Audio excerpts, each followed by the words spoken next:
The hell?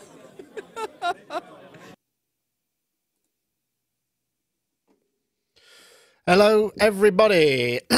Excuse me. Hello. How are we doing? I'm here. We're back. Finally. Gosh, what a nightmare that was. A couple of weeks of just bad network. I thought they'd fixed it. It went down. We skipped a show, and then it seemed to be working again. But I hadn't really had to upload anything major. And what actually happened, it hadn't fixed it, and we still had a very throttled network connection, which I discovered on the day. So we had the day before, last Tuesday, and we had to get an engineer in, and they had to replace a load of cabling and stuff. So at least that has now happened, and now we're back, and it's all good. So, phew. Anyway, I thought I've been working on the review of the Dreadbox Hypnosis, which I posted on a Friday Fun thing before our network went down, and it seemed to go down quite well, and it does sound really good.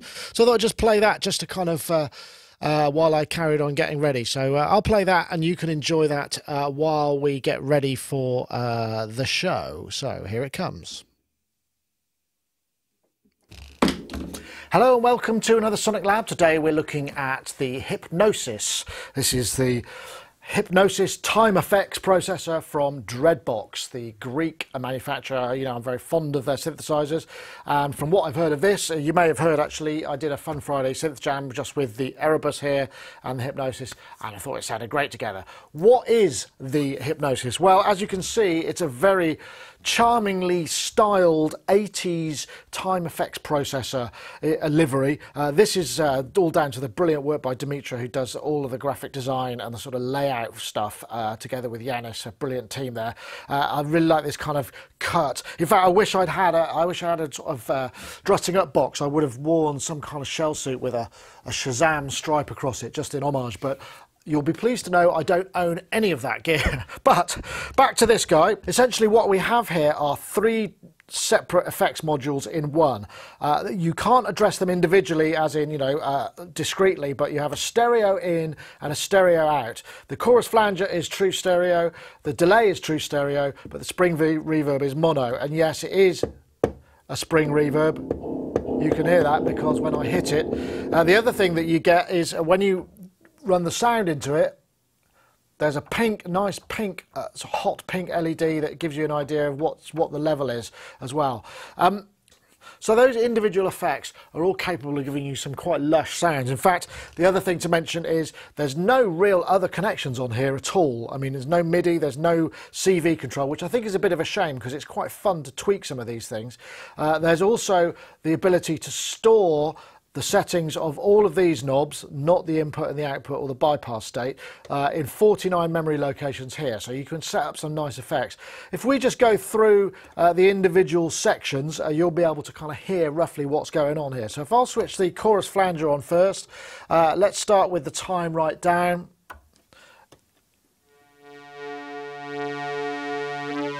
Bring the depth in, feedback up.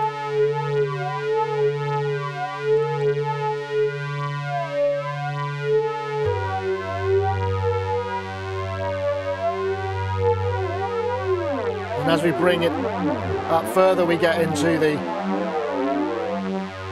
sort of chorus range, but the feedback allows us to get some really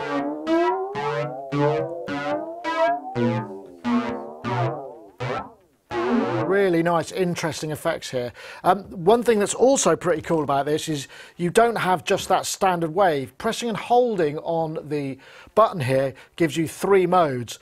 First mode, it just sounds like a regular sort of sine. This one sounds a bit more like a triangle. And then if we go to the third mode,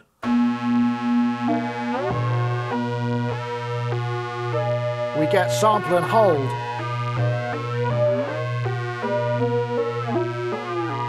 Which actually sounds really nice and is quite useful. I think in the Fun Friday thing I use it as a sort of tempo rhythmic element. Problem is though, it's completely free running. There's no way to sync that, and again, you know, it would have been so lovely because there is obviously some digital stuff going on in here. It'd been really lovely to be able to have some kind of synchronization, because obviously, you know, with all of our other modular things or MIDI But, you know, I guess it might have added to the cost. And that's one thing I should probably get out of the way straight away. It's not a cheap unit. It's about $500 US, 500 euros. And I've spoken to Dreadbox about this. I said it does seem a bit pricey. And he said, yes, because it's a true stereo affair, some of the chips in there are quite expensive, and obviously you're doubling up on those, so it adds to the cost. I wonder whether or not it might have been more prudent to think about making it mono and giving it a little bit more features or dropping the price down. But I'm not a synth designer or effects designer. I don't know whether that would have made that much difference to the price. But yeah, it's a boutique thing. But we'll get back to it. So that's the chorus flanger. The delay, if we just... This is like a ping pong delay. We've got mix control.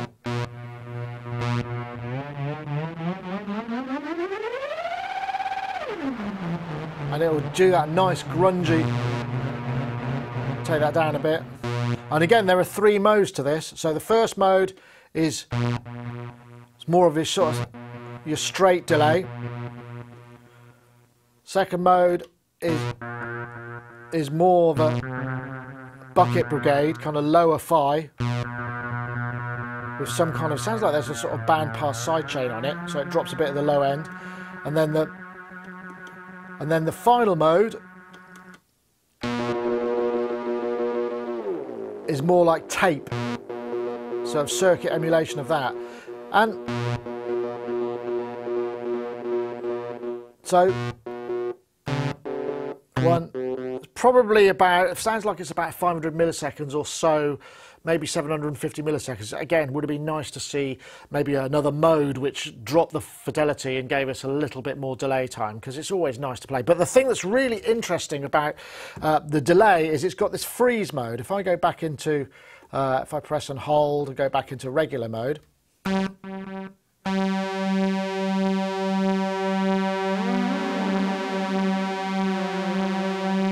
turn it up a bit and do it. I can freeze that, and that's really nice because means I can bring that in and out. And I was thinking, oh, it'd be so good if this switched off. What you can do, if you switch off the delay, it will now hold. So we've got to kind of freeze and hold. But again, you know, if there was a foot switch input or just something that means I didn't have to use 2 hands, would be much nicer, I think. So now we've got the freeze, we can bring that in, and then we could perhaps pop in.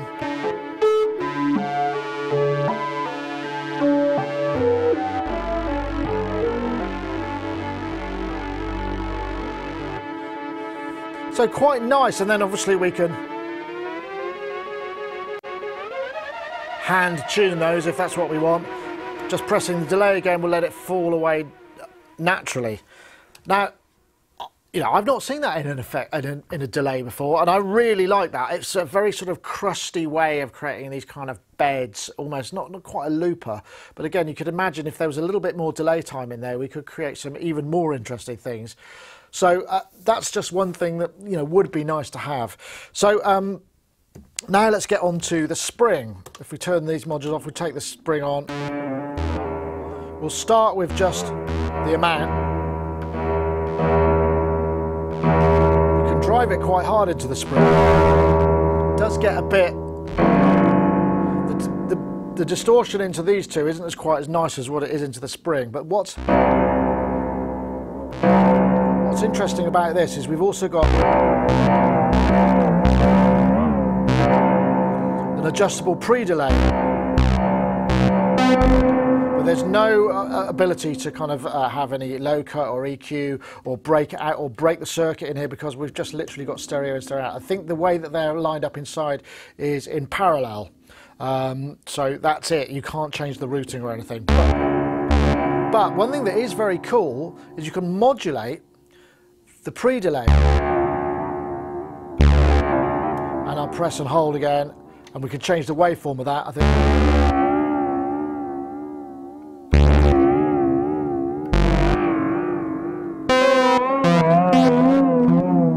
A bit hot going in, and it's some really interesting effects you get with that.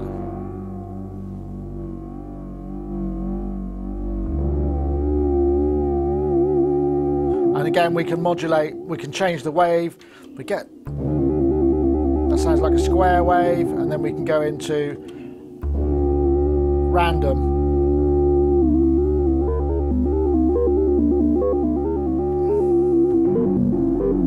Which is, again, quite an interesting and unusual effect. I don't really know of anything that that does that. I mean, it's just a sort of interesting take on things, you know, because essentially these are quite simple effects, but giving those additional modes and ability to change the waveforms just kind of brings it into a different area of creativity. Although, again, you know, we can't tempo sync or access any of those, so anything that you use with this is going to have to be done by ear. So I also wanted to just show you what was going on in terms of frequency response, because I did notice there was something a little bit unusual. So if I just come in, let's go to just a regular waveform on the chorus flanger.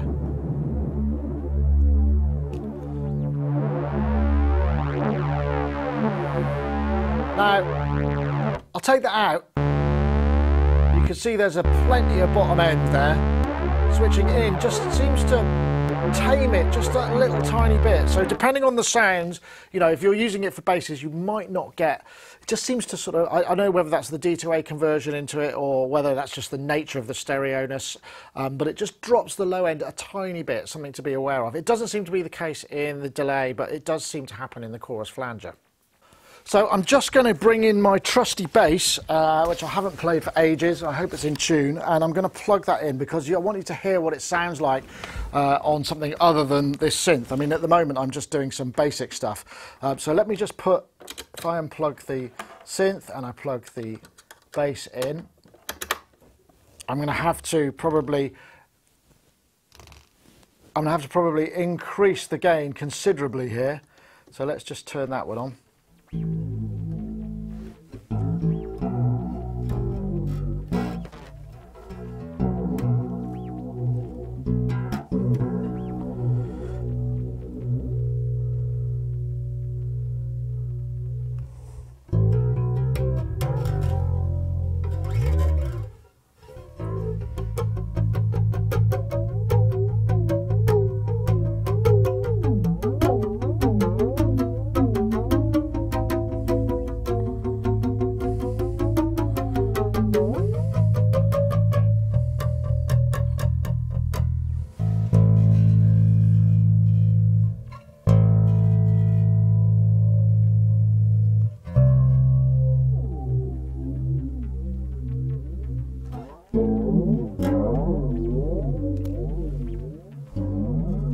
Get some quite extreme stuff. If you want something a bit more subtle, you've got the feedback and the depth to change with.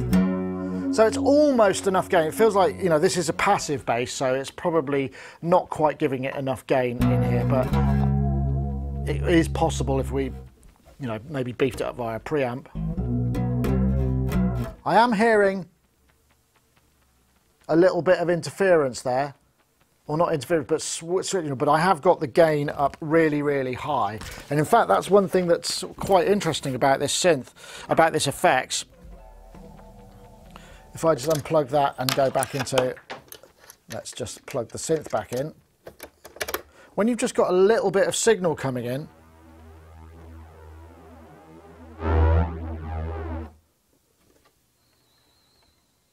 and maybe bring the delay in as well,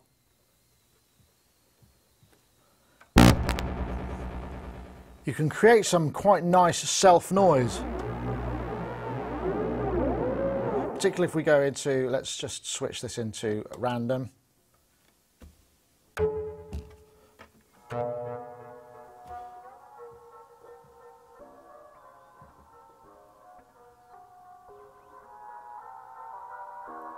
Get some really interesting harmonics. I don't know if you're going to be able to hear that there. It's quite quiet.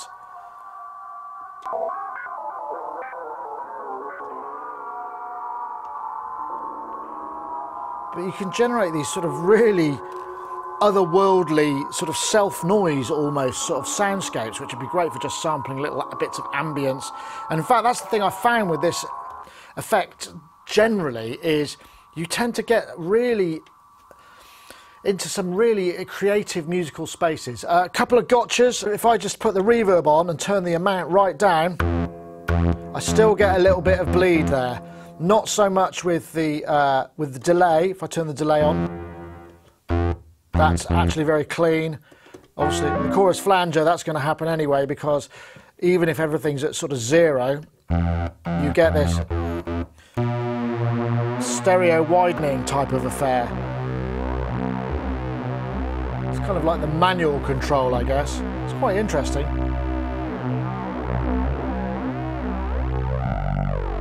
Again, probably quite handy for recording textures and whatnot. Really like, but I think ultimately it sounds great. Yes, it is a bit expensive. It's quite quirky. It doesn't have a lot of the features that maybe you'd like in something that's more associated with modular synthesis, you know, in terms of tempo syncing. There's no tap tempo for the delay, but it's very short delay, really.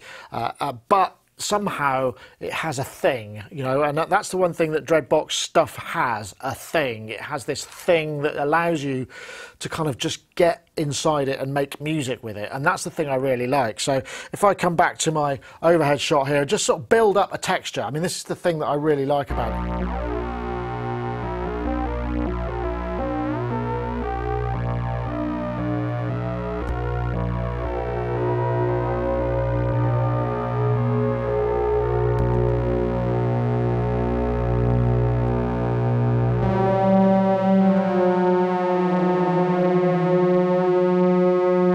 Kept that freeze going.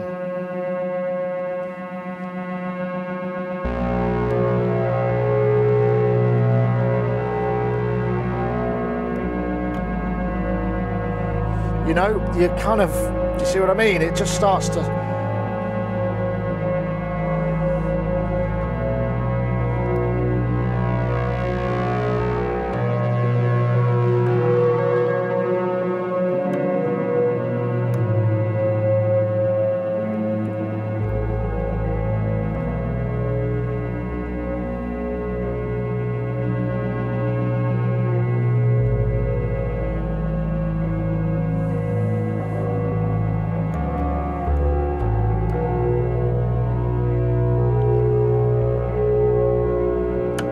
I just kind of, I like where it takes me musically. I like the fact that it gives me these kind of unusual spaces. And yeah, the argument is, yes, I'm sure there are individual units that would be cheaper than this. And when you consider, this is the thing that I find kind of hard to reconcile, unfortunately. This is similar in price to this. And this is a complex thing with a lot more moving parts, a lot more electronics, presumably. So I'm guessing, you know, this is essentially a little bit of a victim of the fact that it uses hard to source ICs or expensive individual components. So yes, it's expensive, and I get all of that, and that's the shame, really, because it would be really nice to see this in the hands of more people. But ultimately, it's quite special as well, so sometimes special things cost a bit more. I don't really know how to reconcile that, really. It's just, yeah, it costs a bit more than perhaps you'd like. So I've got everything set up, a different setup, because I thought it'd be interesting to see what it was like, you know, maybe combining a few more things, having an effects end going on. So a quick look, I've got the drum brute impact, which you can probably just see there, and I've got a little Mackie mixer over here, which I'm just bringing everything into here and then having effects end going into the Hypnosis and returning it back. I've also got the Erebus running a little sequence just straight out of the drum brute. So let's just see. So let's just see what happens when I press go. So that's the drum machine. It's quite interesting what happens if we do a bit of...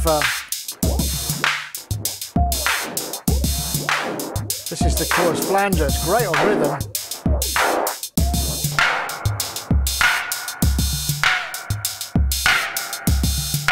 I like that. Anyway, let's come back and we'll bring my bass synth up.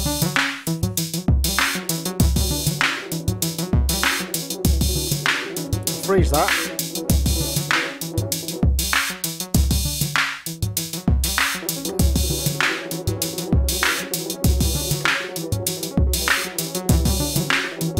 Like that.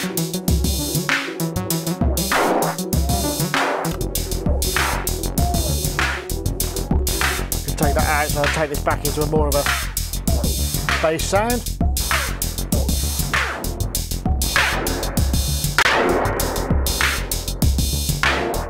Got the snare coming out on just on a separate aux.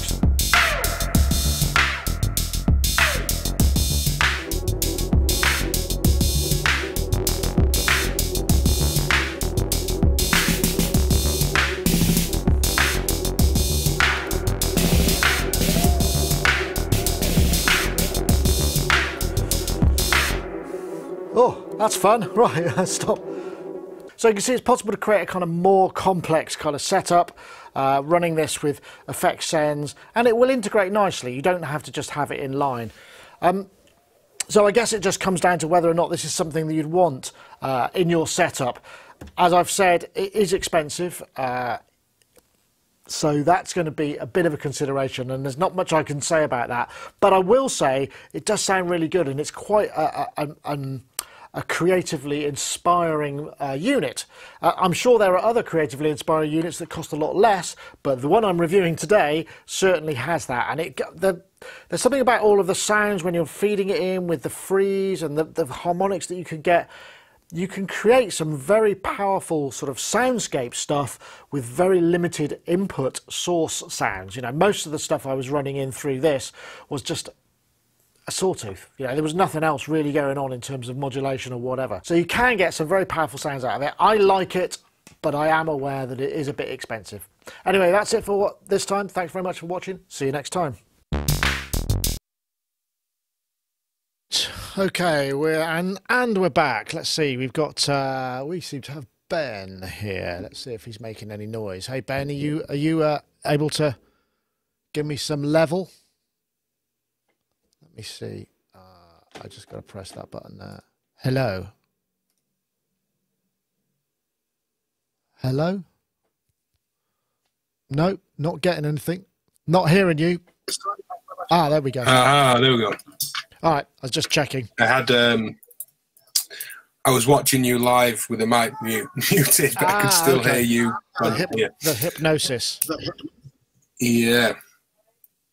It's nice, that thing. Yeah. It's just a shame it's so expensive, really. It really is a bit pricey. When you think about it. Yeah, is this stream still live? The stream is live now, yeah. Not that I've any juicy gossip or anything anyway, but yeah, just curious. Yeah, it does look very good. I'm well into it being super 80s looking, and it sounds very good. I was watching the chat down the side of the stream now. It is expensive, but if it sounds that good in the flesh, maybe it's worth it. I don't know.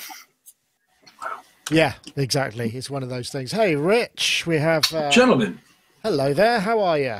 Well, I'm good. You hear me? You hear me okay? I am. I'm not sure if you're on your proper mic. It sounds you sound a bit more roomy than usual.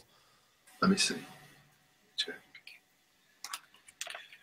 Indeed. But that's cool. I'm sure it can and be fixed. Now it should be fine. No, you'll probably have to restart the browser because it doesn't take unless you... That's the way it seems to work with it. But yeah, it should be all right. See you in a sec. I'll be right with you. I'll be right back. Yep.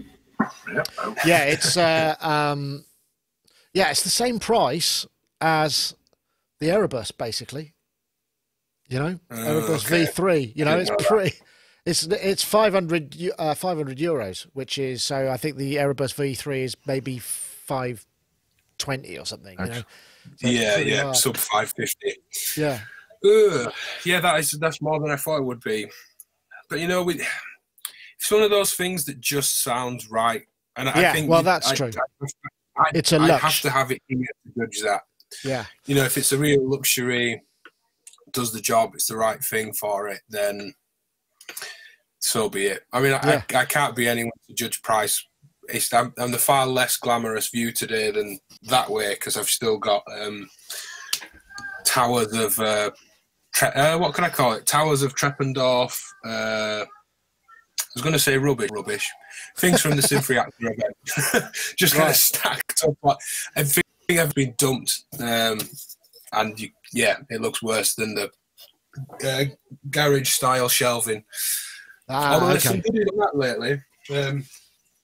I picked up a. I don't know if you've used them before. Your bandwidth seems to be a bit compromised. I don't know if you're.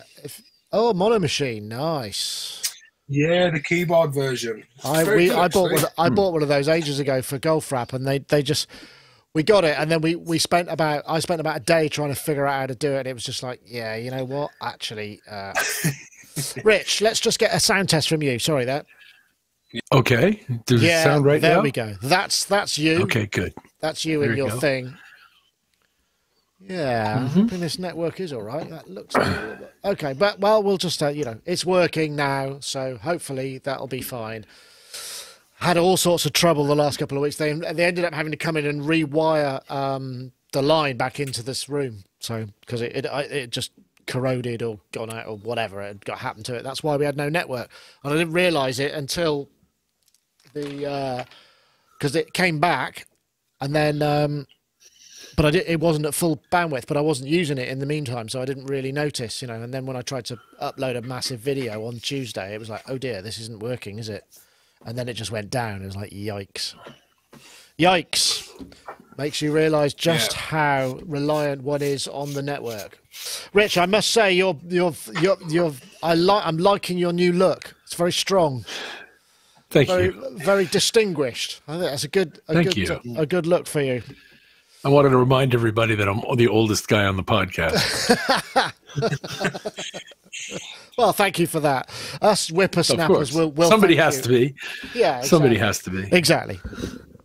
Yeah, we're just waiting for Gaz to show up, and then we'll be. Yeah, I'll never be able to challenge that beard. Well, I don't know. I'm sure you could, but whether you'd want to, whether you have the patience. Not going to. Yeah, not going to. No, I'm not going to. I was talking. Not if I ever want to come back in this house. Yeah, fair enough. I was talking. There's my daughter goes to a theatre school, and the guy who runs the theatre school has got a part, and he has to. I think it's Fiddler on the Roof, and he's been growing his beard, for the part, and it's getting longer and longer. And I just said, "Oh, how was it?" He said, "There's a point at 3 weeks in, up to 3 weeks, it's a nightmare, and then it's all right, because it's like, Gaz." Yeah, it hurts for a while. Hey, you joining me, are you, Nick? Oh, no. Oh, what? Who's growing a beard? Rich? No, Rich has got the look. Hey, come on! I got a head start on you. Yeah, you do. Excellent. Nice, looks good. Thank you. Right, so we seem to have everybody in the hoose. Yeah, I'm going to quickly run down. My level's okay. Water. Yeah, I'm just going to get a glass of water as well. Good thought. Hey, Rich. Got my organic green tea right here. Nice. Well, Gaz, I watched that video of the event the other night, and you couldn't have been featured more prominently if you had directed the thing. Which video was it? Was it about? It was about the Thoman event. Oh yeah, there's just loads of videos. I know it's I don't know. Oh, that's cool. You're in the first shot. You're in the last shot. You're in 90% of the shots in between. Ben's in a bit of it too. It's great. I loved seeing you guys get all that recognition. It was great. Oh gosh, it was a crazy fun time. I mean, I think we're going to talk about it a little bit about it on the show. Yeah, sure. Which is nice. But yeah, one of the videos has just gone live that I really liked, where I play a bass guitar through a Moog One. Chap who goes under the YouTube name of Once Upon a Synth. Hello, everybody. Welcome to the sound. Yeah, I got it somewhere actually. Here it is. Oh, cool. I won't play it yet though. I'm going to save that until. Oh, you got that? Oh, cool. Oh, that's awesome. Thank you. I got a bit of that. That was a lot of fun. I did a round table discussion, which I really enjoyed, where I was kind of the host, and my guests were 4 sound designers of some note, and I had Rob Pappen and Rolf from Waldorf, Jackson from Modal, and plugin guru John Skippy. So the premise of that was because I've had a few opportunities to do sound design and make patch libraries, and I've always kind of failed at it. So it was a kind of plea for help with those 4 guests, and I really enjoyed that. So it was all these. Anyway, I'm talking about the thing. I should imagine. This stop that right there. Yeah, I'm slightly distracted because work has been going on at my house, which is one of the reasons I couldn't make it to the show, and they're taking the roof off today. So I'm kind of God! Yeah. So I don't know what I'm going to go back and find.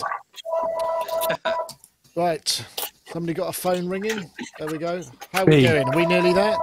That's me. Sorry. That's all right. Wait, let me hit the mute button. Yeah. Okay. Good plan. And then we take a drink when he comes back. Yeah, well, we'll have to do some form of. It's the Sonic Bingo.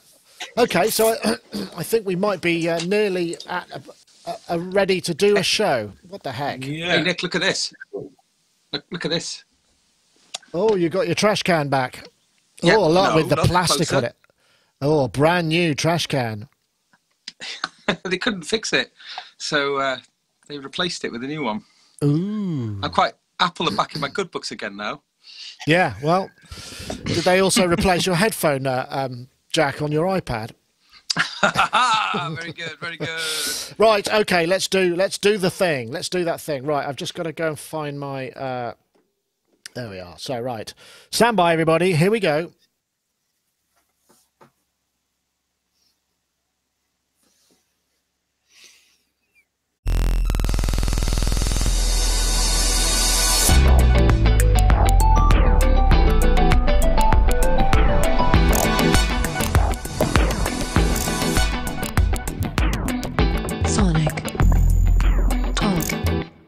Hello, everybody. Welcome to another Sonic Talk, episode 570. What am I talking about? It's been a little bit delayed. You may have noticed we've not been around for a couple of weeks, and that's really because we had just network issues. There was week 1, there were storms, and the network went down. And then week 2, I thought it had been fixed, but the day before, it just dropped off again, and so that we've now got new lines in, and so everything should be all peachy. So thanks to the BT guy for fixing it. And I know they get a lot of flack, but actually it's been working for years and years and years, and I can't think of many other times this has happened.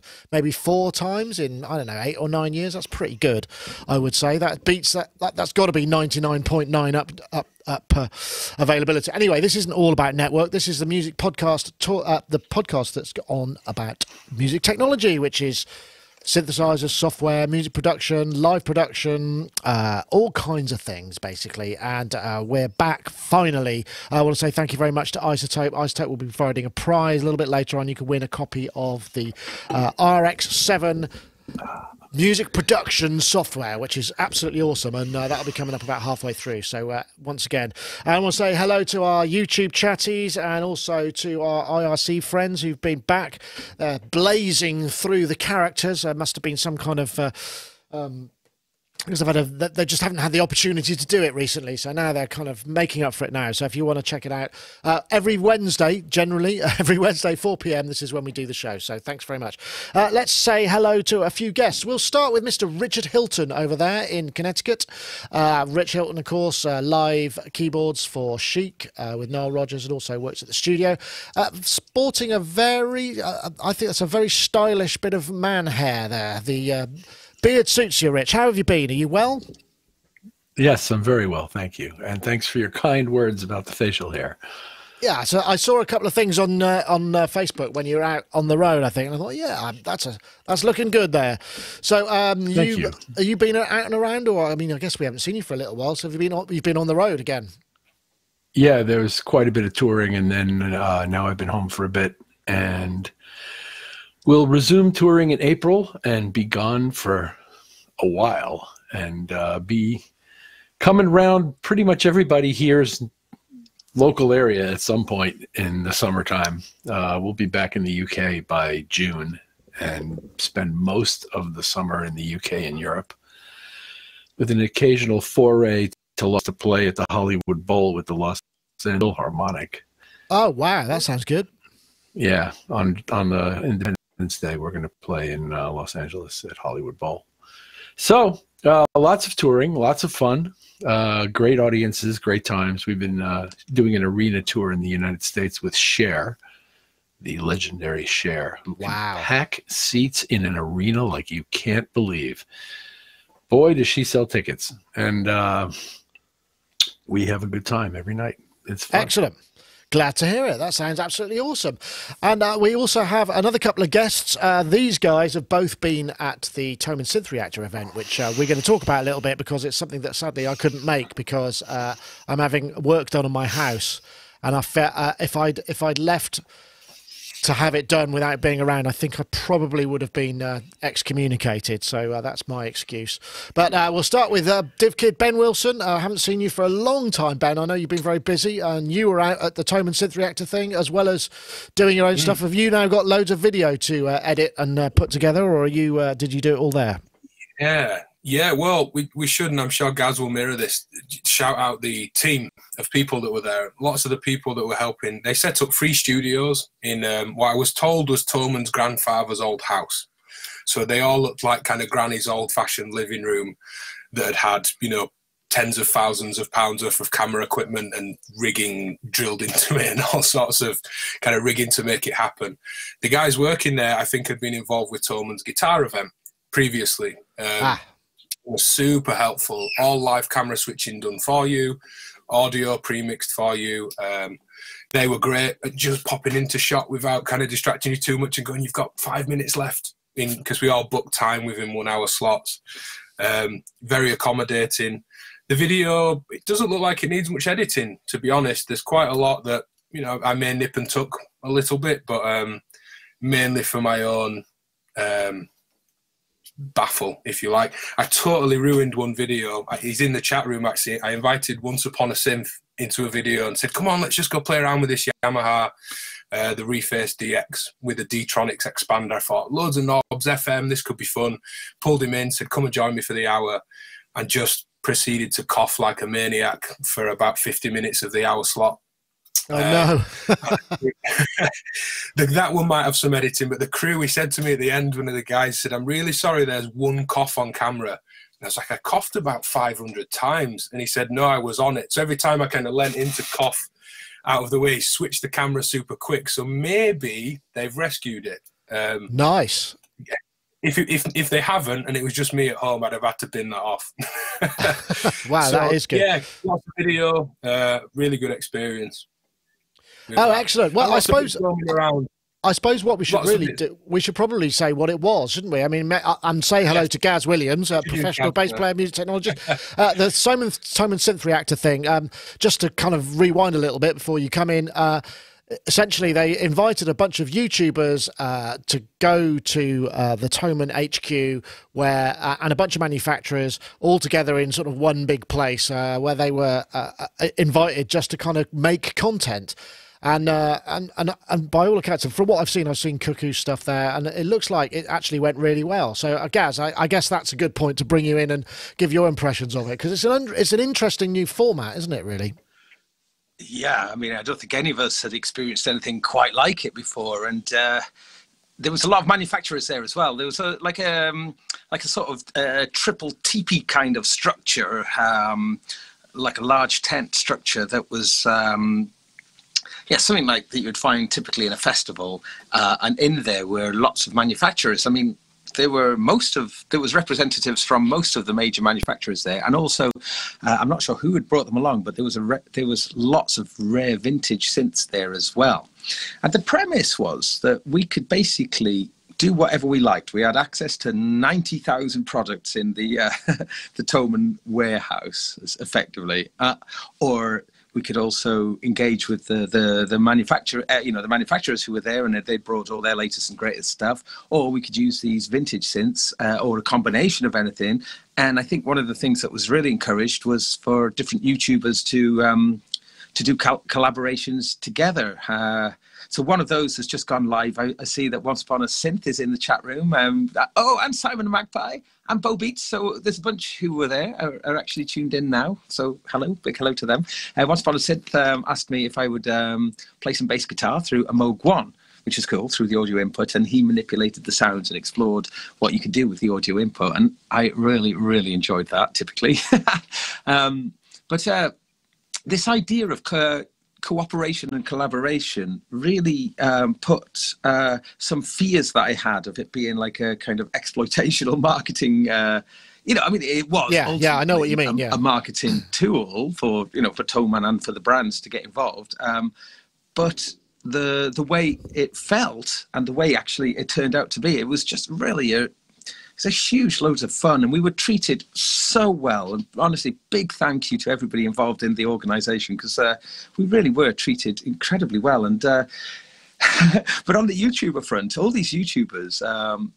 I've got a bit of a crusty old channel, really. I don't really keep a YouTube channel. I was probably there because of my appearances on Sonic rather than anything to do with my channel. Because I was thinking, if everybody was like looking through the different channels to see who was the when they were totting it up at the end of the day, when the accountants get hold of it. Yeah, right. Views versus cost. I'd be right at the bottom, like totally at the bottom. So actually, thank you, Nick, for Well, I must admit, I feel I was watching it and I was thinking, oh God, I wish I could have been there. I really, I kind of really wish I'd. But when Tom asked me, it was kind of like, I don't think I'm going to have time. And as it turned out, it was literally because the roof is coming off my house and all this other stuff's been done. If I'd been away, it would have been I would have been a very bad parent.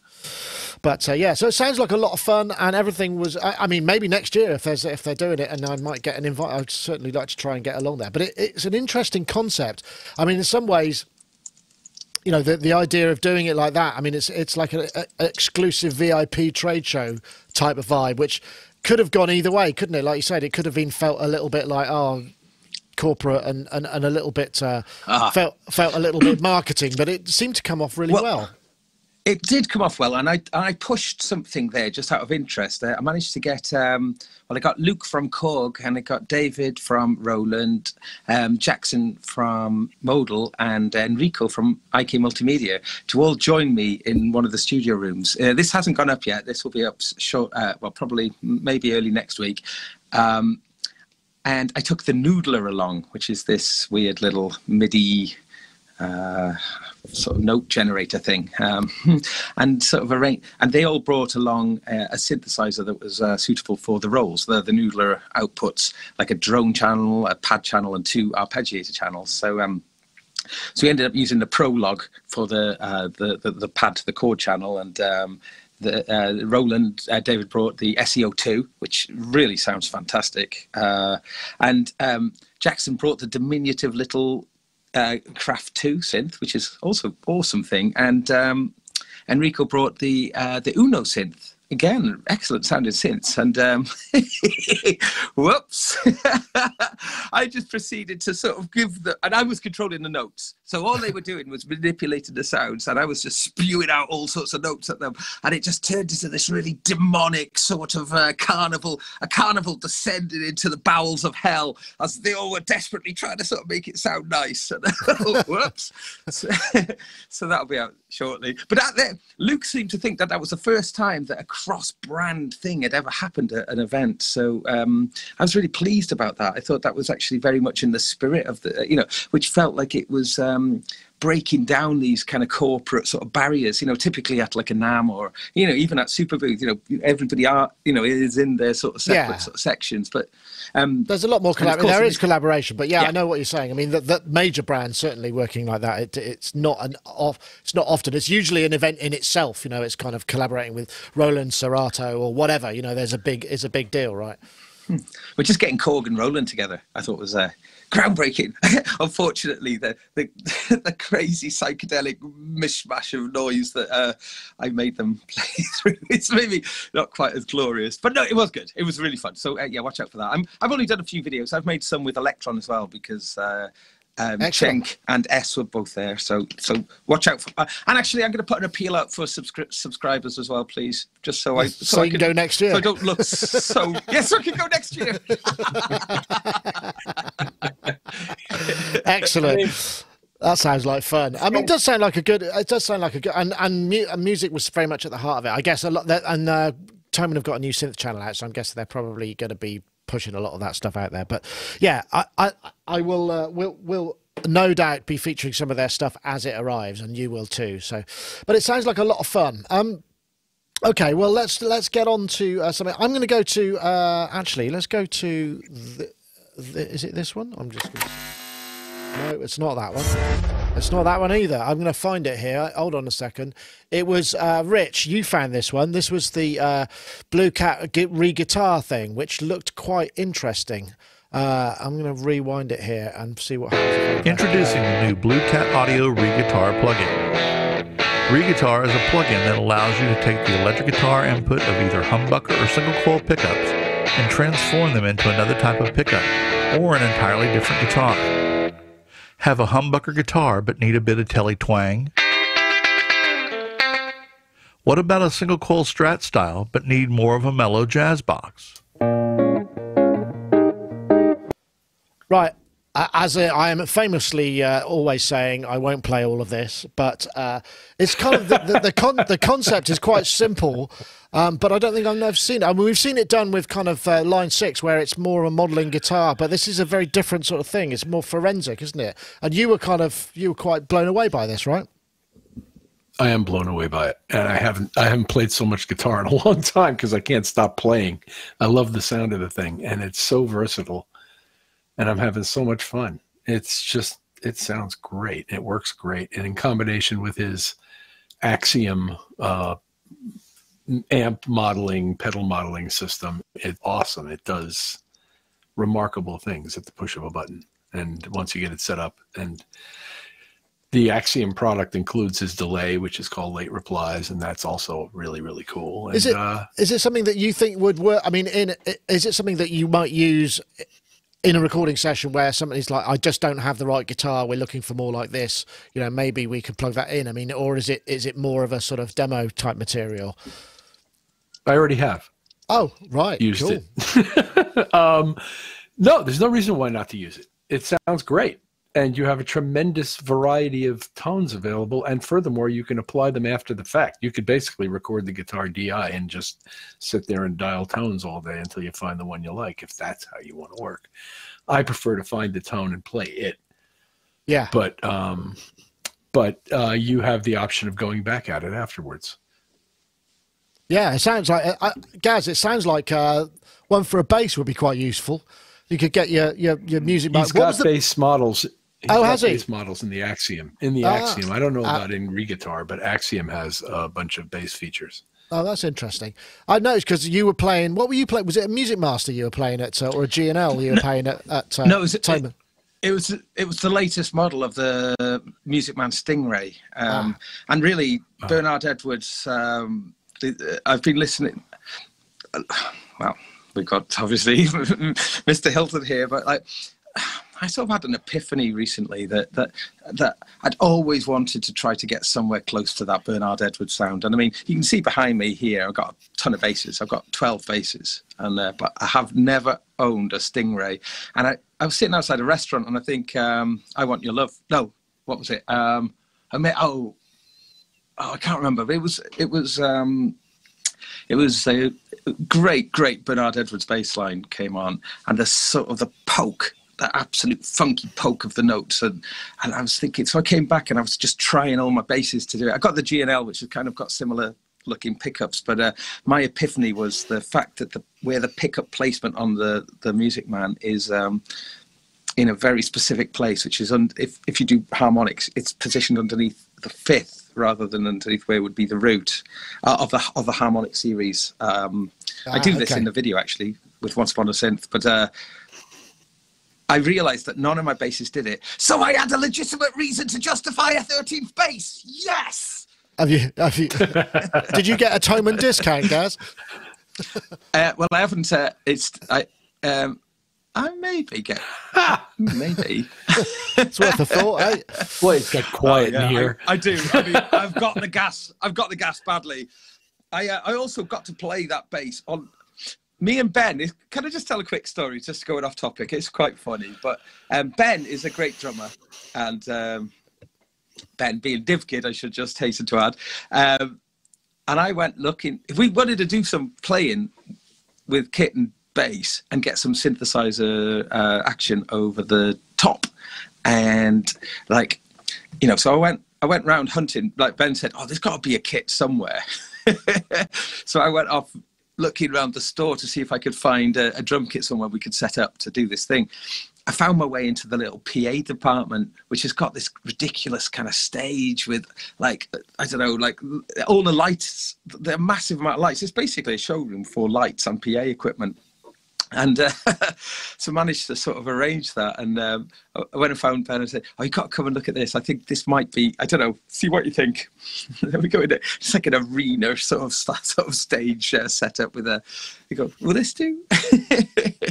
But it was a bit of a cheese trap in the end, though.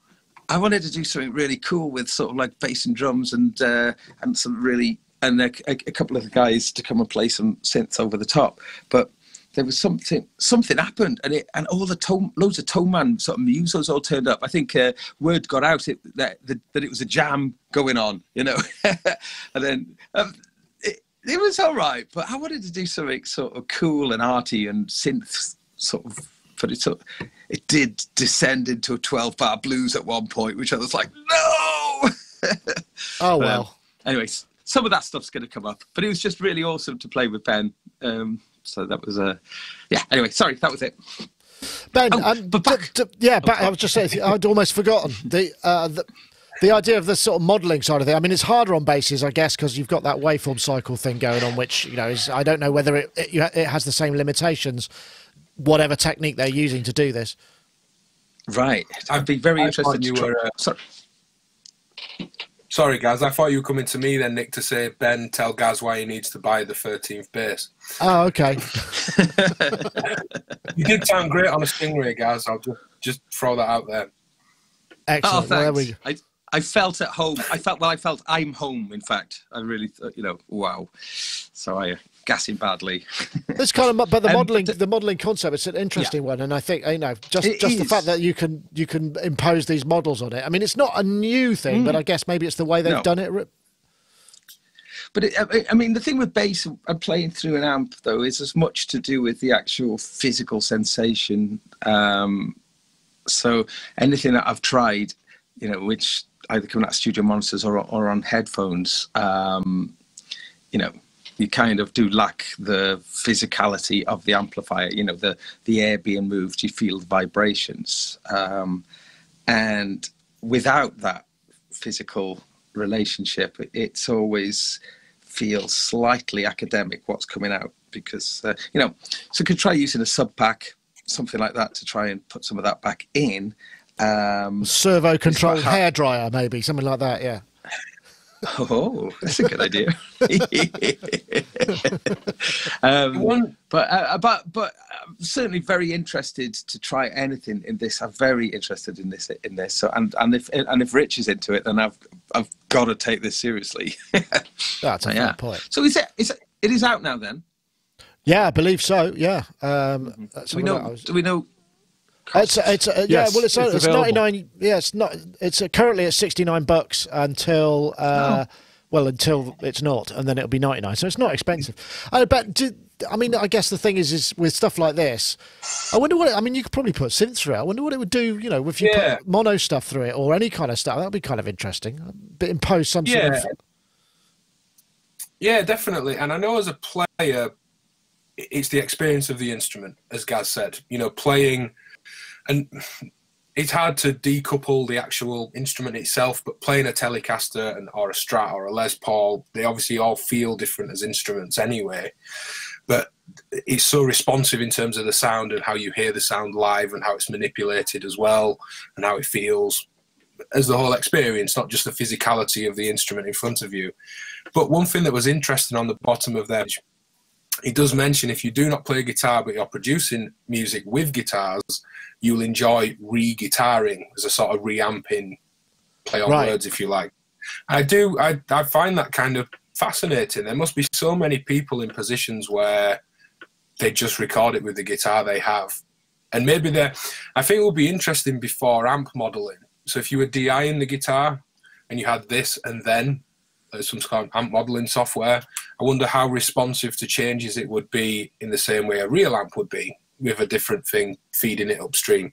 But you're right. Thumbs up from Rich there, yeah. Yeah, and I think that just for guitar, that's really interesting. But also for synths, you know, if I can make saying something's fat is always a little bit ridiculous. Fattest modular bass I can think of, but I make that the humbucker fattest version of a synth ever. Will it be bigger in the same way that a humbucker is bigger than a single coil generally, tonally? It's interesting. I love running things through convolution, which this is at least running in parallel in my mind to, you know, convolution of rack gear or other bits of processing. It's interesting it mentions that you can change the tone and volume pots as well.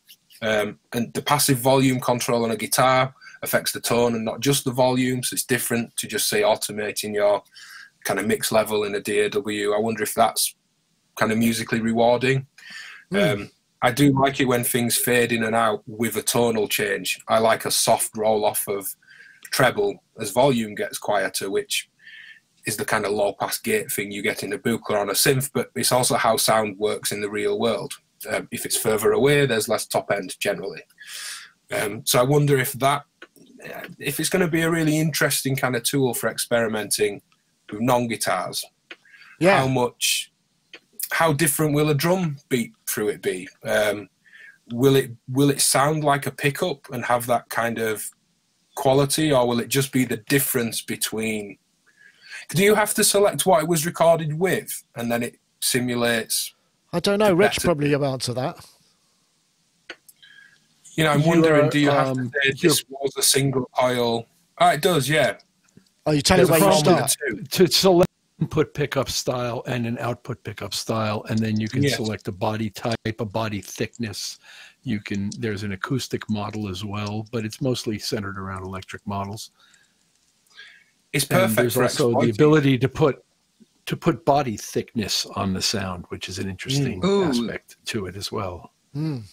Can you go really crazy? Do you remember there were some of those, I think the Roland V piano, do you remember that when you could make it sort of 200 feet long and, you know, you could go really out of this world? Can you make an acoustic guitar that would be impossible to play because you couldn't get your arms around? I haven't gone that deeply into the acoustic model yet, so I can't answer that. But be interesting. Playing electric models like crazy.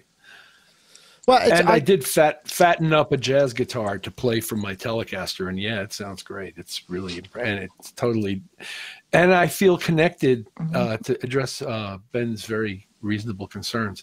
I did feel connected to the sound while I played it on a Telecaster neck. It didn't feel weird to me, and I didn't sense a delay or any sort of unnatural feeling to it. It felt like that's what I was playing sounded like. And I wonder if this heralds. I wonder if this is heralding a kind of, you know, because we get these paradigm shifts, don't they? As DSP sort of, you know, the capacity, or somebody makes some breakthrough with code, particularly with convolution. Are we going to get to the stage where it's almost like I've only got, you know, a really crappy mono synth, for instance, or, you know, in my mind, I'm going to make it sound, you know, so we just feed it through something that kind of beefs up the oscillator and changes the essential sound characteristics. Maybe we're on the brink of that if that's not already available. That would be kind of something that's kind of interesting. Sounds like soft tube modular to me. Yeah, kind of. You can imagine modular heads imploding if the from and the to pickup becomes input synth and output synth. I'll make my more plasticky SH101 sound like a mini mug from the from and the to section. Isn't Persing doing something like that with Omnisphere now? Or is that just interfacing? That's with just the interfacing, hardware? Really. Yeah, that's not actually. Yeah, I think so. But yeah, it's a similar concept. It's an interesting idea, though. Yeah, available. You go to Blue Cat Audio, check the products out, and I just thought we'd mention that one because it's kind of fun.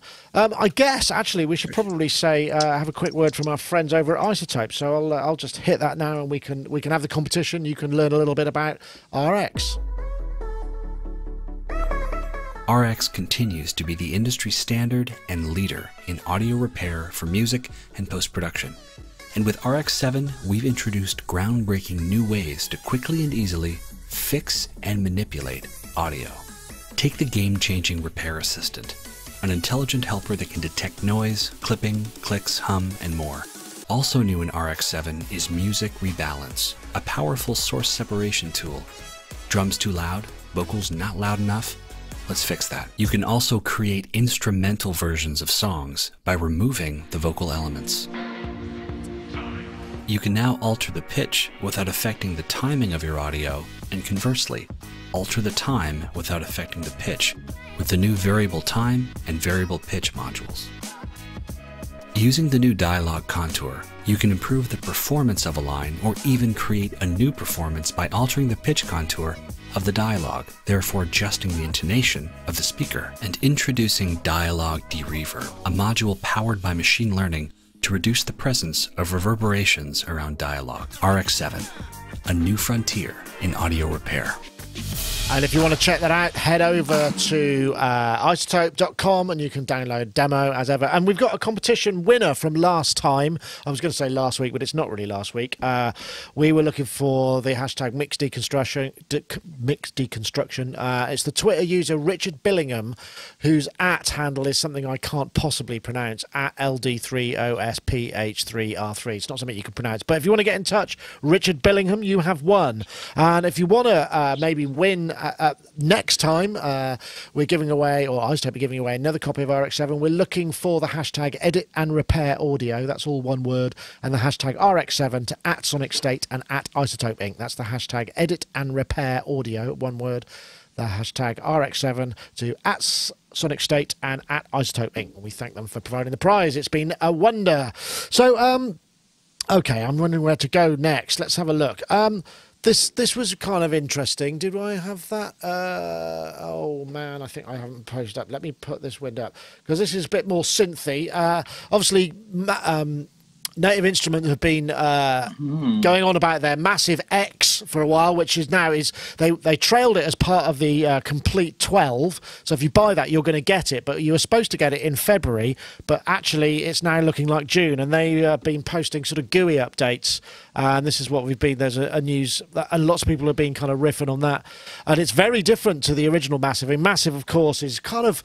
It's almost like a best. It defined a whole series of sound, really, because Native Instruments software and samples they have a certain beef to them. They sound really massive, and Massive itself was a huge sounding synthesizer. It is the huge sounding synthesizer. Massive X is kind of taking that and running with it. They're not getting rid of Massive, but Massive X is going to be kind of massive, but Exa, whatever that may be.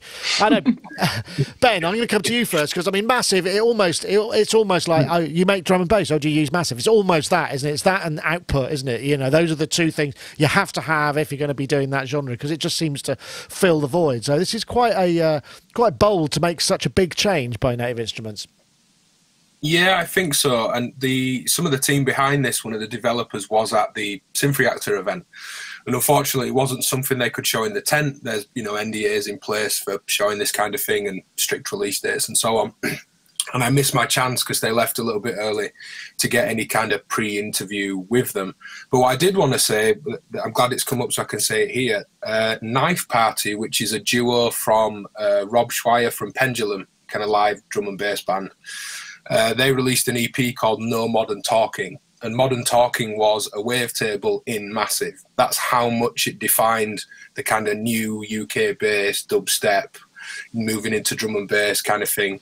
That Modern Talking wavetable, with just an LFO to wavetable making these talky bass sounds, was a whole thing for about 18 months within kind of, as you say, drum and bass, electro, dubstep.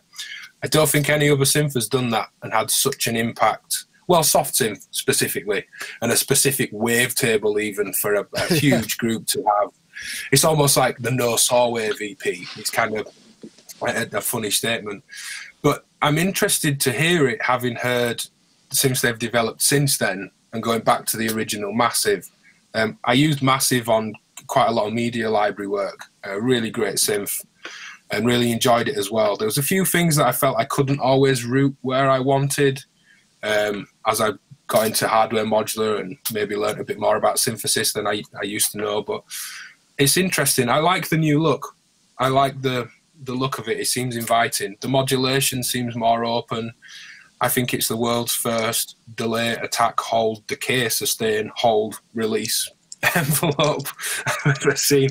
They've basically put a hold stage before every other normal ADSR okay. stage. AHD. It sounds like some sort of disorder. AHD-SHR. I've got a touch of that. With a delay before the start of it as well. So it's interesting. Great for any kind of modelling of drum sounds where, you know, just a slight delay. You think about hitting a snare drum, the springs don't excite the exact millisecond that the stick hits the drum, and, you know, for getting really kind of deep into that detailed sound design, I think it would be good. We know their stuff sounds great. It's got a look. It's got a little look of reactor/blocks about it, hasn't it? It's sort of... And it isn't everything, of course.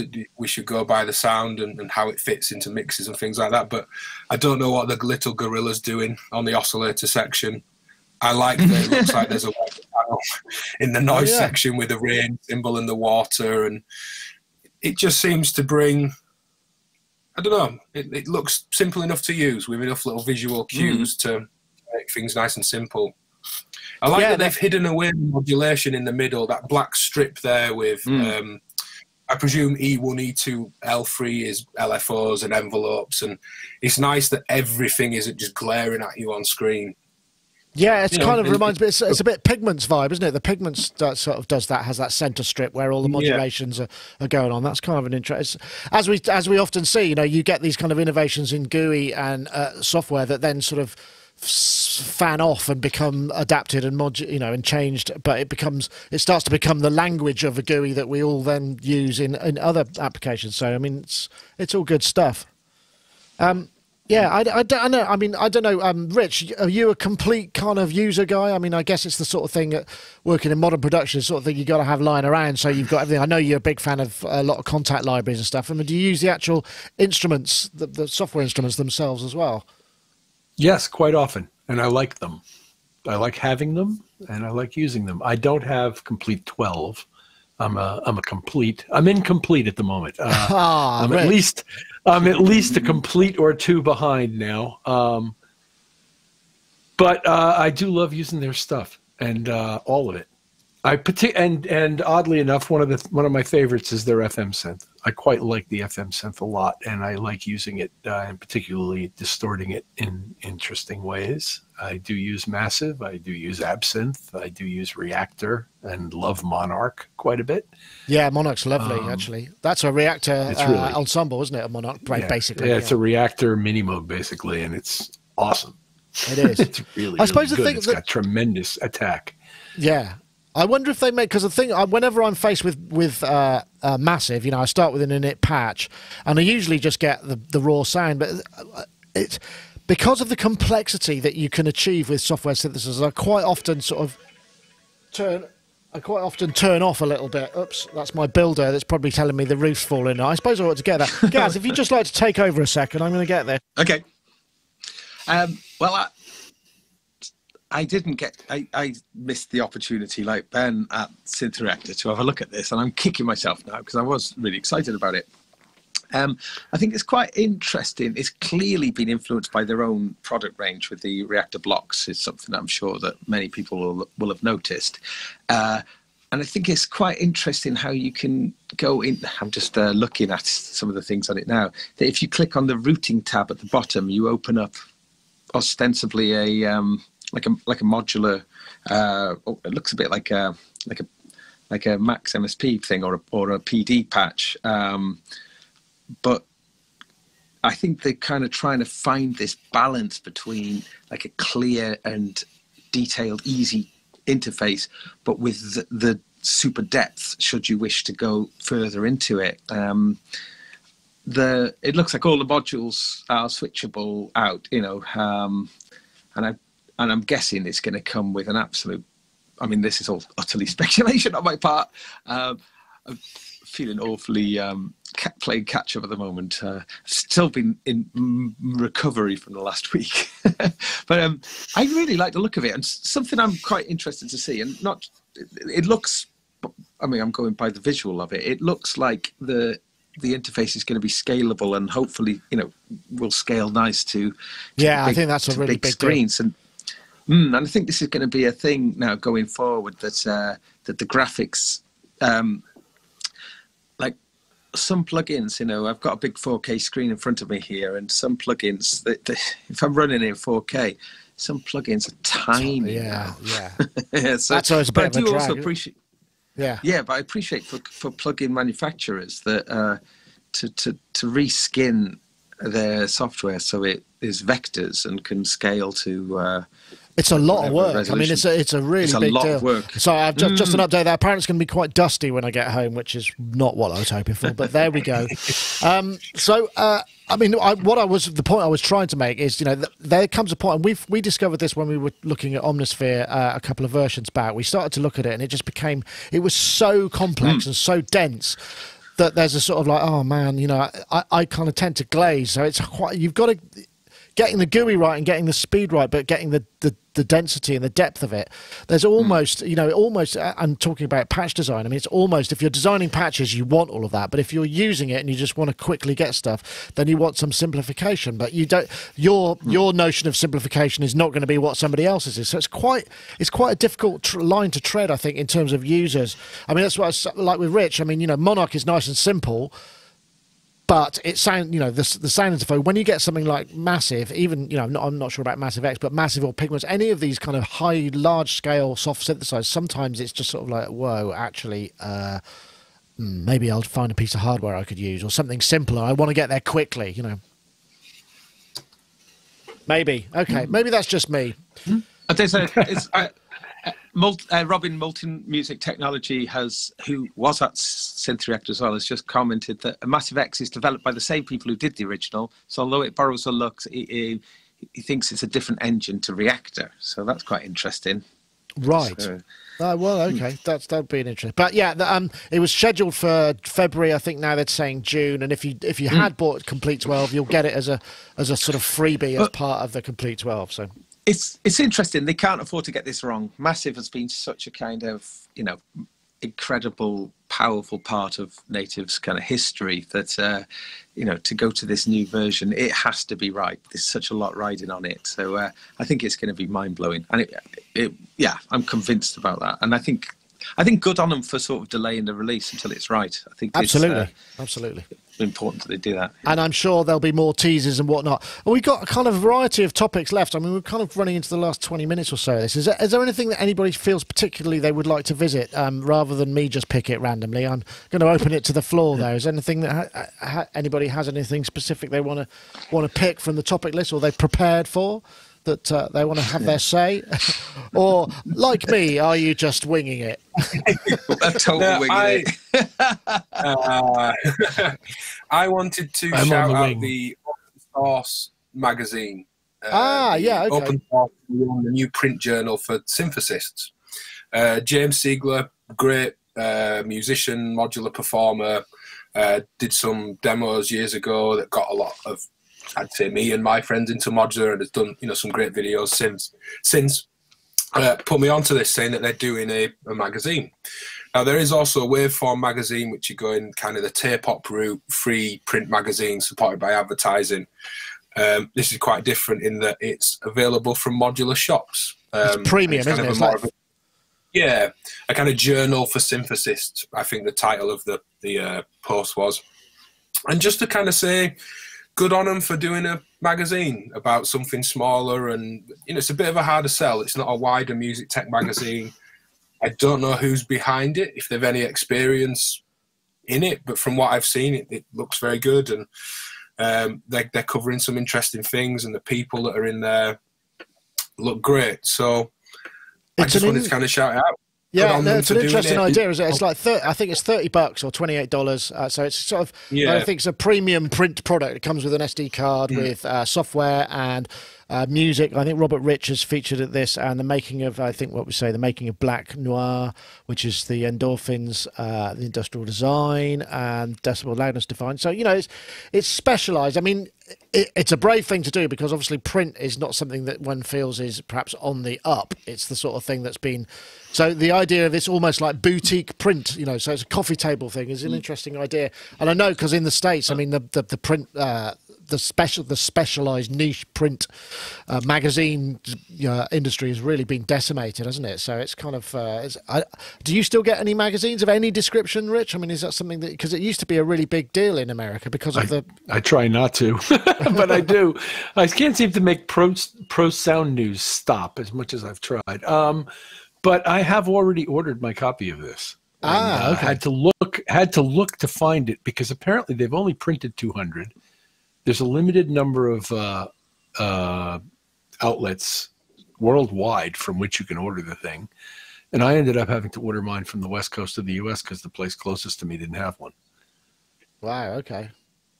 Yeah, so they're selling, apparently. And they refer to it more as almost like an art magazine. It's an interesting way they describe it. And again, they give you 4 gigabytes full of content, or, you know, a 4 gigabyte SD card with content on it anyway. So I'm quite looking forward to seeing it.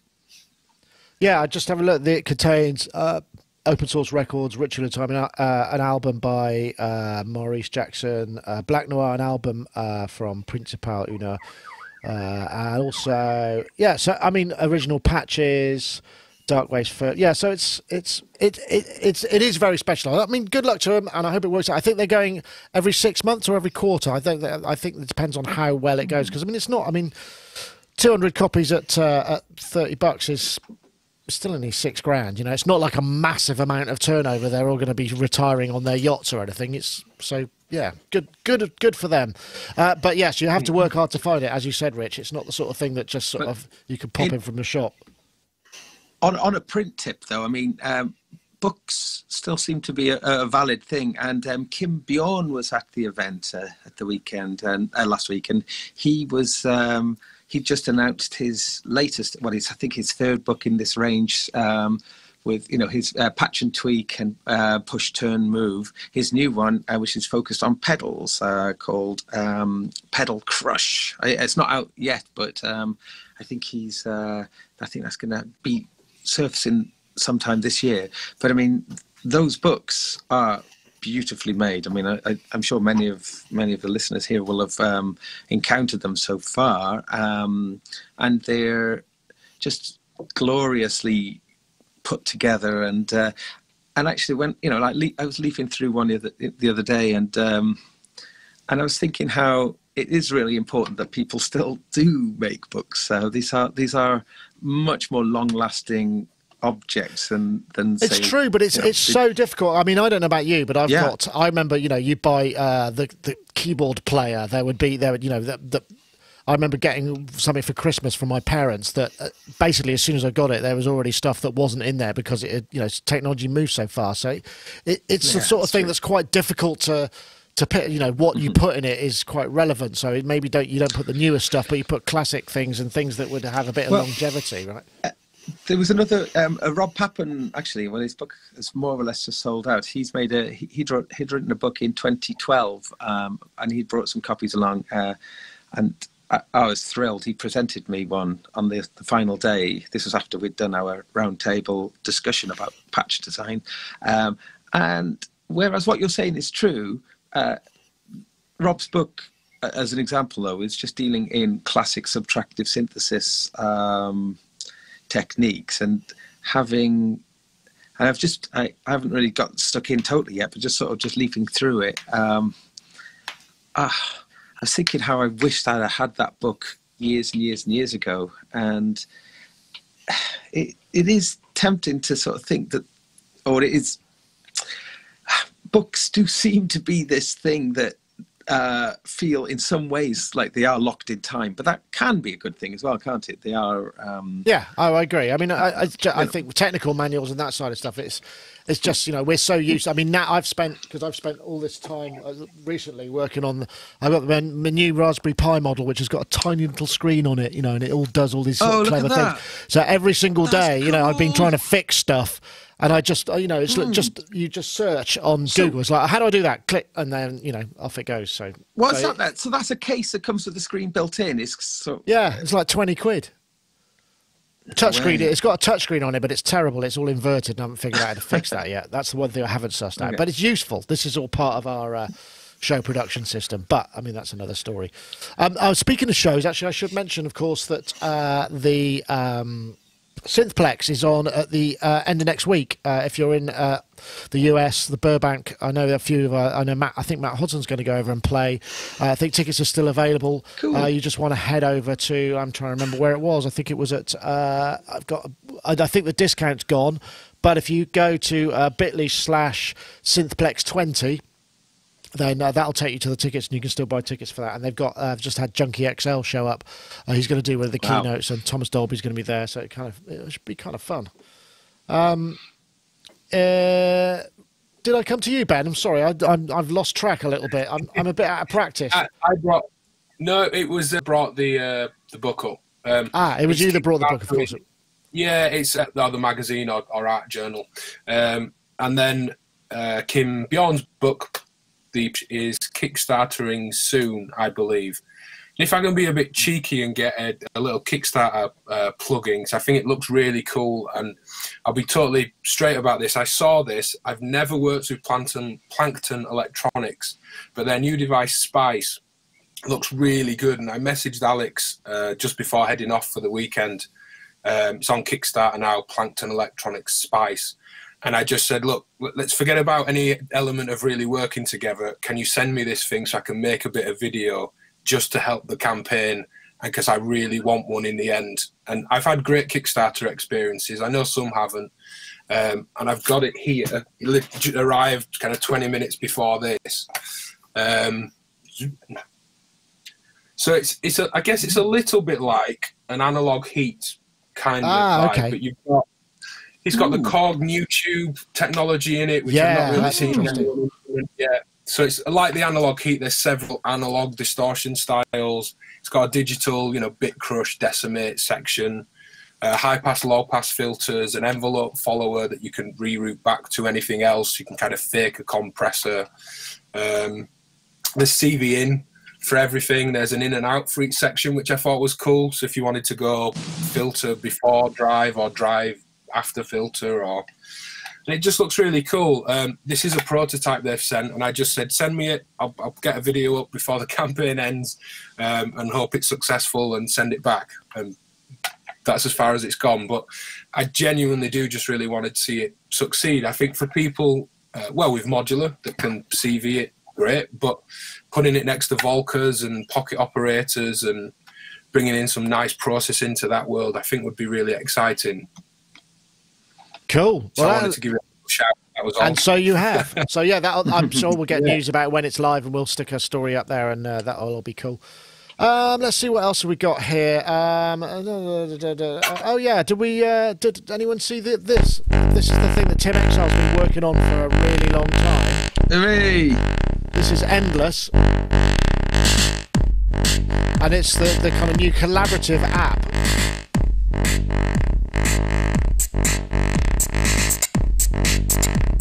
It does look like a bit kind of mad texting's going on there, doesn't it? It's looks better from above than it does from in front.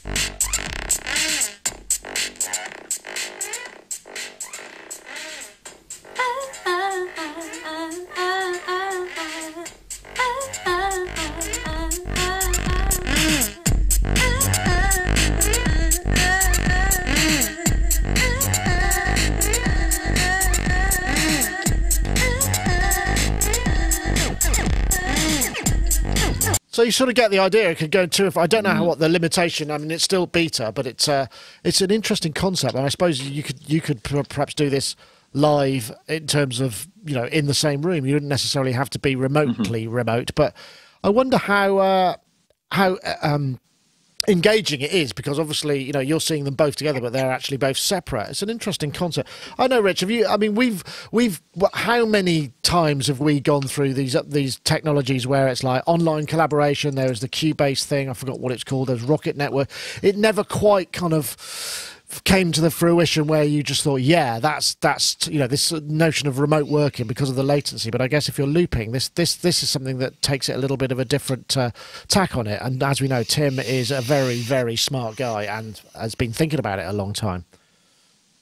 Well, it is the collaborative nature of this thing that strikes me as the most unique aspect of it, and the real time looking vibe that they've created in that video. And if it does actually do that, then I can't think of anything else that does. Until they got to the collaborative aspect, it reminded me a lot of the Rolly app Noise, which interacts with blocks in a very similar sort of way and allows you to do those kinds of sequencing tricks right there on the hardware, although it looks to me like he might be operating this thing on his phone. Yeah, definitely. But that software also operates on the phone, and so up to the point where she overdubbed that voice, it was all looking kind of familiar to me. And then I went, whoa, hang on a second. So I don't know how people are doing with that. Like, for example, Ableton released their collaborative environment sometime a year or two ago, and I haven't used it, but I don't know anybody who is, and I'm sure there are lots of people who are.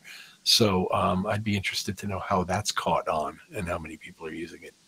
Yeah, I mean, it really is. It's like, just because it's not there doesn't necessarily mean it should be, I suppose. The fact sometimes with technology we can make things that we think we need, but perhaps we don't, and somebody makes it and you go, well, it was all right. But I mean, I don't know. With Tim, sometimes things also take a really long time to catch on. I would give you as an example of this, text messaging, which existed in cellular phone world for like a decade before everybody decided that they loved it and started using it.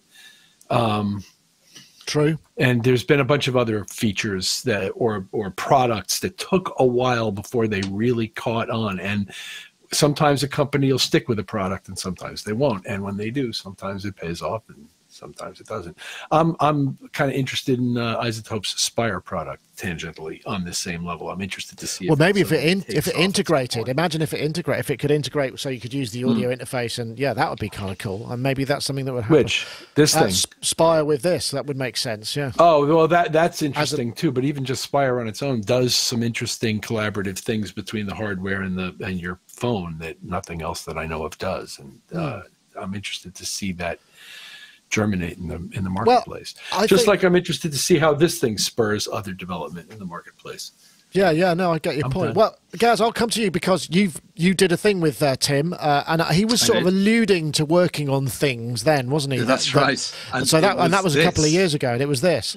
Yeah, and I was shown an early version of this as well, and I think they're focusing on getting it out of the door first for iOS, and then with a plan for it to then be VST and it being, but they're trying Android. to Maybe. They're trying to really take the time to get it right. It's meant to be incredibly spontaneous and fun kind of way of working. That's its goal.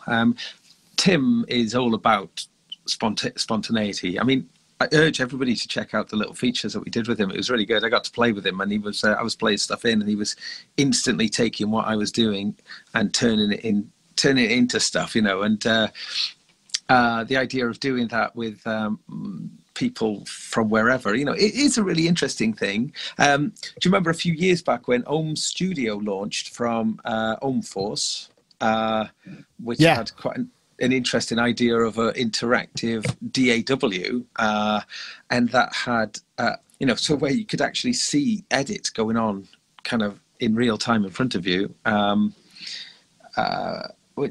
I'm not sure quite how well that took on. I mean, the problem I thought that they had with Ohm Force was it was kind of wanting you to learn a whole new DAW platform when most people are quite happy in the platforms that they're working on.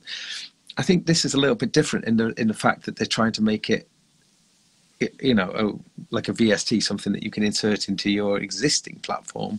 Well, that would be interesting if you could actually incorporate that would be a way to, so somebody on their phone could be interacting real time with your actual studio session. That's an So there, I mean, it's a very ambitious plan, but I mean, from what I've seen so far, it does look really, really good. I'm going to be getting stuck into it pretty soon on the beta, and I will definitely be talking about it more in the near future as well, because this is something that I am super interested in. And God, you know, like, sorry, just to hark back to what the week away that I've just had, you know, with Ben at Synth Reactor, but the spirit of collaboration is just, it's so good. I mean, yeah, like take for instance the Moog One and the bass, and I'd never played with Once Upon a Synth before, but we were making music together straight away, and just and to be able to have that very instant reaction, you know, interaction, to find some way to do that through software, it is, oh God, I mean, as I say, many attempts at it. Maybe this one will get it right. I'm kind of rooting for it. I think Tim Exile is such a smart cookie, and some of the people he's got working on this are, yeah, very, very, very cool people. So with experience, you know, so I think that experience is the thing that I think gives this an edge, really. I wonder if this is kind of becoming. I went to a thing at the weekend, actually. I was going to plug it. It's in Frome. It's called Frome Breeze Block Beats, and it's just in the basement of a little church in Frome, which is local to where I am. And basically, people just show up and on the night, and they'll just do a 20-minute set. It's kind of a bit like what we did at Sonic, but it's completely sort of random. And I was thinking, I'd like to do that. But I was thinking, maybe I need to get into a looper, because I like the idea of a synth and a looper. And this sort of thing makes it a bit simpler. I know the simplicity of it. I mean, I'm not sure about having it on my phone. That's the thing. I like the idea of maybe plugging a synth into it and inputting that so that it could then be used by someone who is controlling it. Ben, I don't know whether, you know, I want to be making music on a phone, particularly, personally.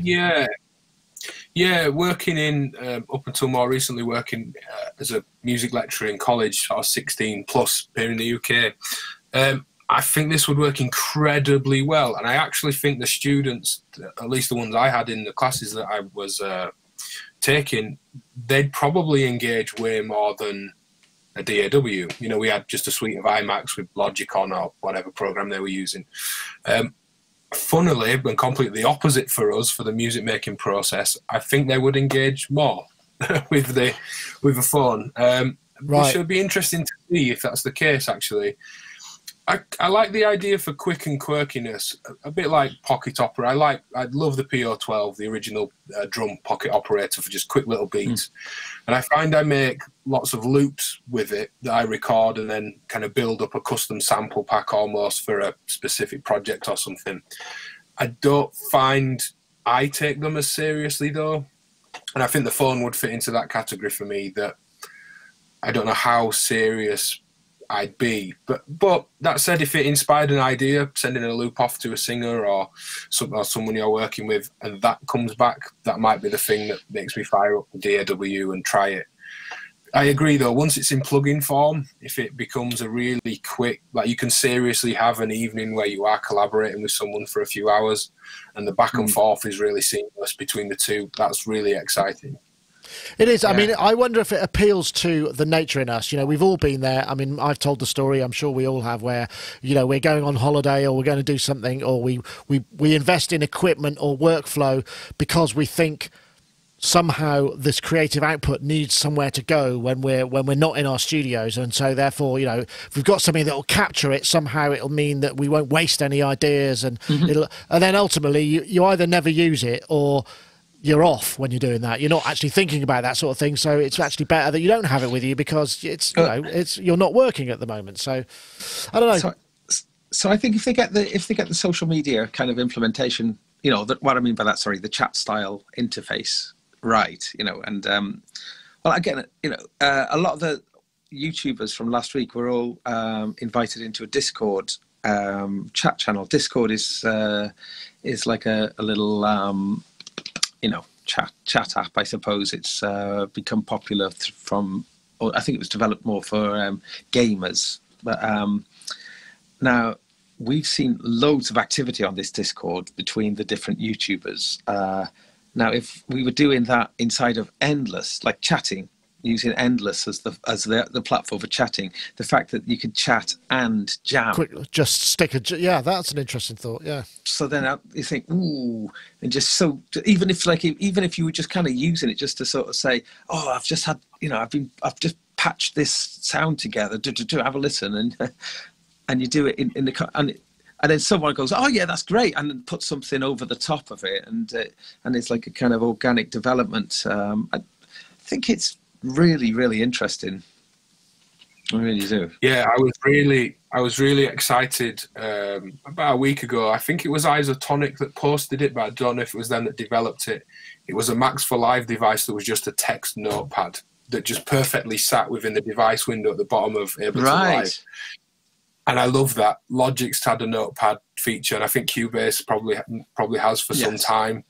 Yeah. And it's really lovely, just, between, say, the beat repeat and the auto filter, you give someone a little note. Don't forget that I mentioned with this needs tweaking or re-record that loop or whatever it is. I think it's really useful, generally. Yeah. Mm-hmm. I know, Rich. I mean, you have a mobile system. I know you take your Rolly, or have taken your Rolly out with you, for that reason. I mean, but that's a bit more of a self-contained, already existing workflow, I suppose. I mean, but there is almost a desire for us to want to be able to have creative output on tap without having to sort of go, rather than, it's more advanced than just the dictaphone, but something that you could then use. We feel we should, but is that right? I suppose. Why not? Yeah, I suppose. Why not? I mean, unless you don't want to carry it, but I mean, pretty much any of these devices would do at this point for this sort of thing, and depending on the level of polish that you're after, and how many you want to carry along, and microphones and such, why not? Yeah, I think that's a fair point. Record stuff. People do. Yeah. I mean, I love that bit in the event that Gaz and Ben attended last week, where somebody was about to run outside to some industrial shop they'd found to start sampling things. I think Gaz mentioned it, that there was going to be some feeding of a DJ with these industrial samples. I love that idea. I just love the spirit of it. Let's go bang on stuff and see what happens. I love that. Bring some mallets, maybe a violin bow, see what you can do. Yeah, absolutely. Okay, well, it feels like we're kind of we're at a juncture where it might be wise to start. I've got to go and find out how much dust is in my house, I think, because that's going to be a bit of a challenge. Because we currently we only have one functioning bedroom now, and that's my daughter's. So I don't exactly know where me and Jane are going to sleep tonight.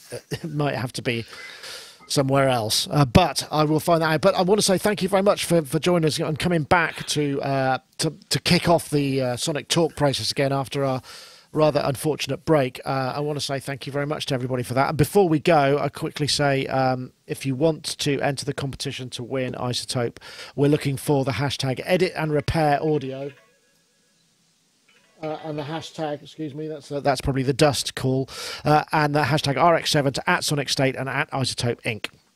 Anyway, that's it for this week. I want to say thanks very much, Rich, for joining us. Been a pleasure to have you. I know you're probably in and out of the country, so yeah, good to sync up that way. So thanks for joining us. Oh, the pleasure was mine. Thank you, guys.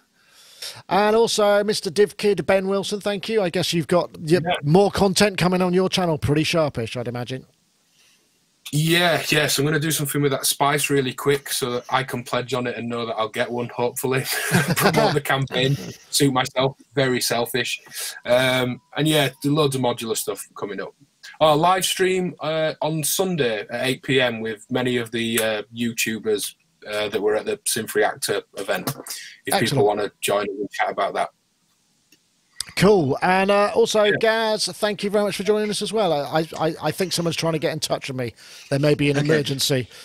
Oh, just sort of say very quickly, check out the Look Mum No Computer YouTube channel, because one of the videos there that I was involved in was amazing, where they took an 8,000 euro Neumann binaural, the head, mounted it on a record deck, took it into the middle of the synth room in the shop itself, where there was about 50 different synthesizers all plugged into monitors, and we just went around gaffering notes down to make a massive drone, and then span the head on the turntable, and you can listen. Oh, that sounds great. I will. I really am going to have to go. There's obviously an emergency happening. Thanks, everyone. Thank you very much, everybody. It's been an absolute pleasure. Bye. We'll see you all next time. Thanks for watching, and see you soon. Bye-bye.